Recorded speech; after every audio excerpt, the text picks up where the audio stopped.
Macho John Madden in Acapulco, Mexico. When I really need quiet, I go to the very edge of the Pueblo. There's a little park on the other side of those buses where I go a lot.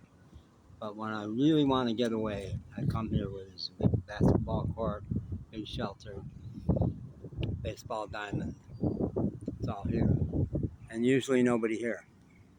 So I want to make a little talk about women being possessions of men, which really seems like the bottom line of the whole MAGA movement is let's go back to a time when we knew that a woman belonged to her man and was subservient and would do what the man says, for God's sake. Come on, what is all this craziness?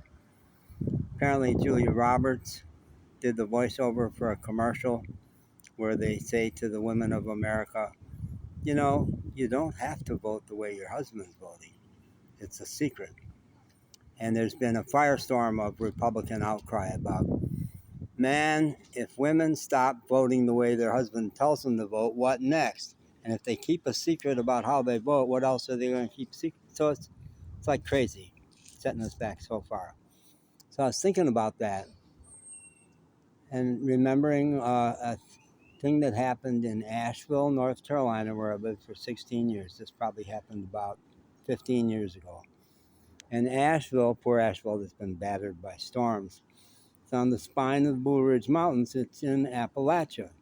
It's a very progressive town, has always been, but embedded in Bible Belt South, really. So country there's a strong influence of country in Appalachia. Not that Appalachian people are bad, because they are pretty wonderful. But a bunch of us went out to a kind of a country-ish bar, and I'd say we were all essentially feminists or strong supporters of women's rights. There was maybe 3 guys and 3 women. And 3 young men came in, 2 tall, good-looking guys and a kind of a shrimpier guy. And they sat down next to us, and we happened to overhear the shorter guy say, bragging to his buddies, you know, by the end of the night, I could probably have any woman in here. And that so offended us that we said, this guy needs a little corrective experience.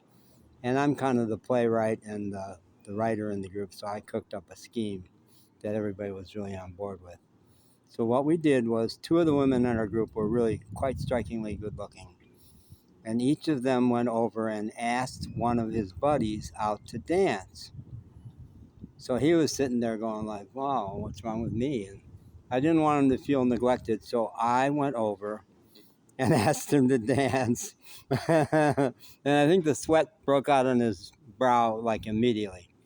And he says, well, no, I really couldn't do that. I mean, this was not a gay bar by any means. It would have stood out. No, I think I really couldn't, he says. And I got hurt. I got offended and hurt and said, well, why? I think you're cute and I kind of want to dance with you. Well, no, I can't. Is it because of my age? Because I was like 70. He was like maybe 25. No. Your age is fine. You're probably around my dad's age. That's not it. Well, what is it? Is it the baldness? You kind of don't like that I don't have hair? No, my dad's bald. No, that's not it at all.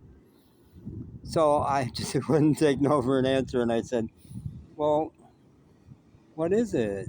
Why won't you dance with me? And by this time, the girls had gotten back to our table, and his buddies were listening to all this, and everybody at our table was absolutely rolling on the floor, losing it, and it was getting really hard to keep pulling it off.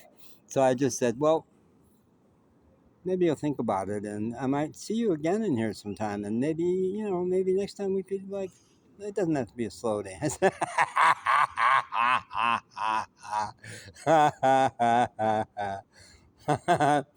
So I bet that I don't know what it did to him, but it certainly fucked with him in a way that we enjoyed a lot.